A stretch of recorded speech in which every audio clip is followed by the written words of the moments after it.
Olá pessoal, meu nome é Sodré Neto, geologiaatual@gmail.com, e eu volto a falar aqui sobre a teoria neocatastrofista de impactos, e hoje eu vou falar sobre o criacionismo versus evolucionismo, alguns aspectos sobre a teoria da evolução e a teoria da criação, que também absorve, né, uma parte da teoria da evolução. Bom, indo direto ao ponto, eu respondi aí um pessoal que falou sobre que os felídeos, né, você tem o leão, o tigre, o gato, eles têm 95% do mesmo DNA, e existem pesquisas que mostram cruzamento, né, de gato com leopardo. Ocorre muitos cruzamentos no grupo de felídeos, né? Então é um grupo que cruza muito, e eu coloquei aí. E depois os canídeos, lobo, cão, raposa também tem 98% do mesmo DNA e cruzam. Mas aí depois eu botei aí que os primatas, tá, não cruzam. O gorila, o orangotango e o humano, eles, por mais que tenham 98% do mesmo DNA, eles não cruzam, não geram nem início de embrião. E segundo uma publicação científica que eu coloquei aí do lado, tá? 80% das proteínas produzidas aqui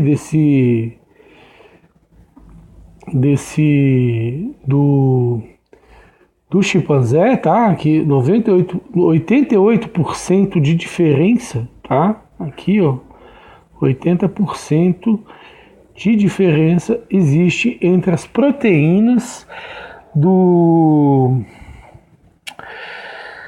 chimpanzé com as proteínas do homem, mostrando que o gene, né, os genes, eles se comportam de formas diferentes, né?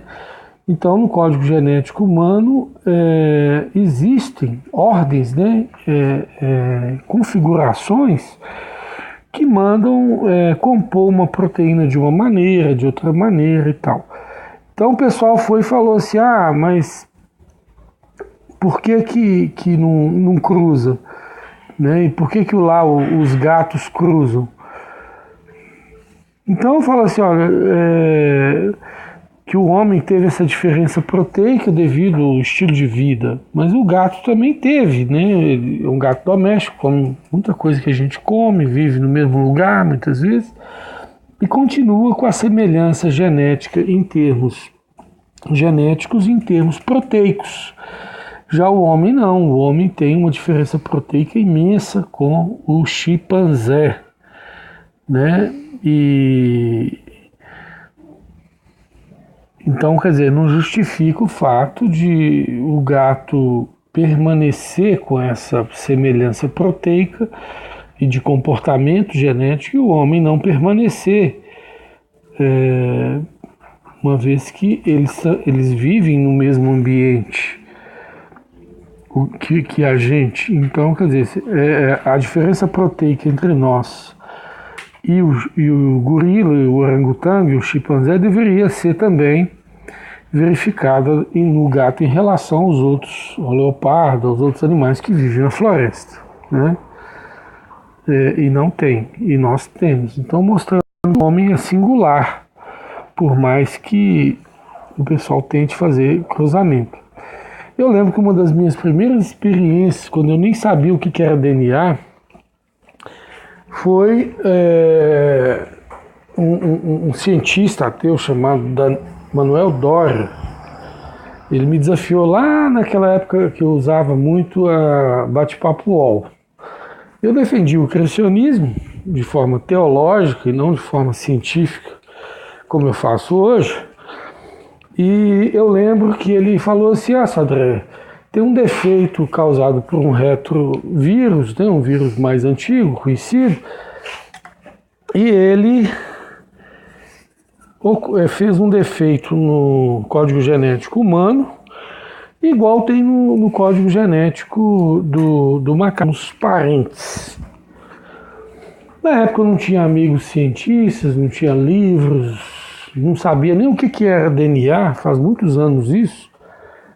Eu só tinha o joelho no chão e a oração, pedir para Deus, Deus, me dá uma... Como é que eu faço para ganhar esse debate? Porque ele ficava lá todo dia no meu pé, me desafiando lá diante do pessoal. E eu estava orando, quando você passa mais de uns 20, 30 minutos em oração, conversando com Deus, ocorre em geral, né, pensamentos em você que não são pensamentos seus, acredito, vêm pensamentos de Deus, que é chamada a palavra de Deus, né? E eu lembro que eu estava ajoelhando, pedindo a Deus sobre essa questão, e me veio o pensamento de perguntar para Ele se esses defeitos ocorrem aleatoriamente, aqueles defeitos que ele estava se referindo ocorreram aleatoriamente ou ocorreram em pontos que costumam dar muito defeito, ou mesmo defeito, alguma coisa assim. Aí eu não sabia o que eu estava perguntando para ele, mas perguntei assim, sem saber o que eu estava falando, e ele respondeu, você ganhou o debate, essa região é uma região que dá muito defeito, então, portanto, não é prova de ancestralidade comum ter o mesmo defeito naquele ponto, que é um ponto que dá muito vulnerável a dar defeito. Então aí eu fiquei até entusiasmado a estudar mais genética, DNA, porque eu falei, nossa, Deus gosta desse assunto, né? Deixa eu estudar esse assunto. Foi até uma experiência tanto espiritual quanto científica na minha vida. Bom, é isso aí, gente. Eu estou aqui citando um fato, mas o assunto que eu quero falar é mais esse aqui, ó. Você sabe que a vida, né, a árvore da vida, conforme se entende, ela é dividida em reinos, classes, famílias, gêneros. Tem uma classificação que vai agrupando os seres vivos. Certo? Vai agrupando os seres vivos.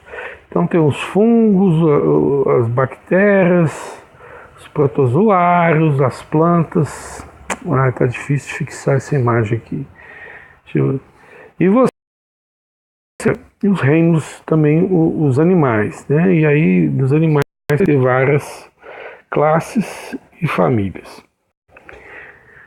O pessoal costuma, né, juntar todo mundo. Você vê quadros assim, por exemplo, igual esse aqui, ó. Tudo misturado, começa a vida cá embaixo e depois vai misturando, um vai gerando o outro e tudo tem relação. Então você vê muito esse tipo de abordagem aqui, né? Então tudo, né? Mistura. A vida relaciona-se com tudo. Bastou ter uma semelhançazinha lá no registro fóssil para dizer que aquele ali pertence a esse aquele, e vai fazendo um monte de pontes de uma coisa dando origem à outra, né? Mas o bem, né? Aqui, por exemplo, você já tem um artigo científico tratando esse assunto de uma maneira mais abrangente. Você percebe aqui que as linhas, elas estão separadas umas das outras, né? Você tem uma separação da linha uma da outra.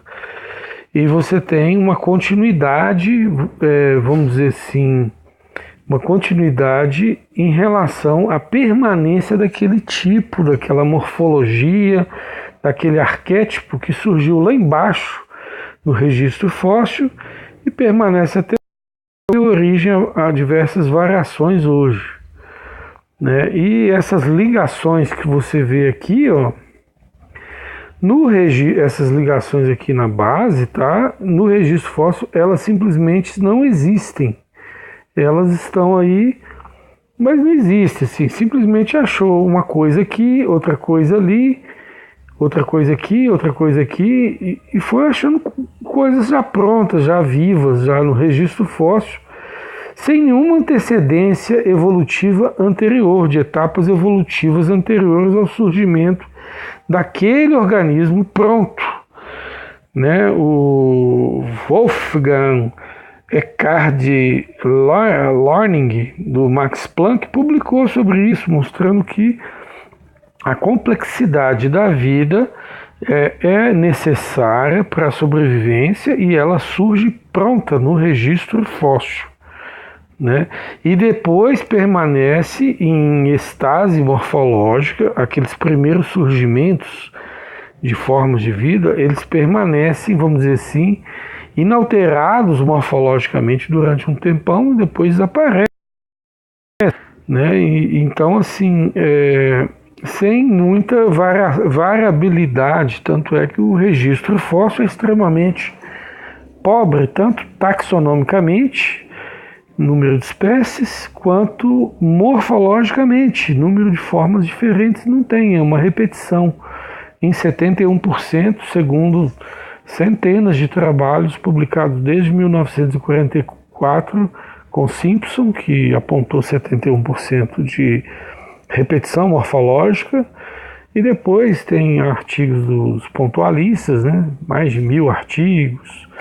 Depois tem Benton, 2009, ele também cita os 71% de repetição morfológica. E quando eu falo repetição morfológica, eu estou falando de um grau mais, vamos dizer assim, sensível à mudança do que taxonomia, do que mudança de espécie para outra espécie. A morfologia, ela é extremamente sensível a mudanças, a gente sabe disso, né? Você pega uma maçã na Argentina, planta no Nordeste, você vê como que a morfologia de uma planta muda, você muda de terreno e a morfologia já está mudando. Não ter as mesmas morfologias repetidas, elas indicam pouquíssima mudança, pouquíssima taxa evolutiva, pouquíssima necessidade de adaptação, né? Porque a especiação é um processo perigoso que está ali, é como se a espécie tivesse que se transformar numa subespécie para poder sobreviver a uma situação.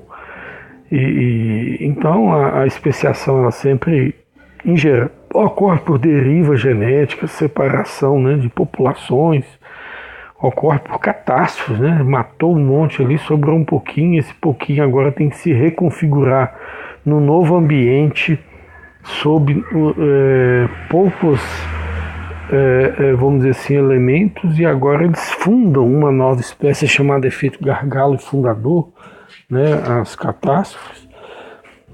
Ou seja, nesse sentido, a gente enxerga o registro fóssil, né, de 71% de repetição morfológica como um testemunho de que haviam populações estáveis na Terra.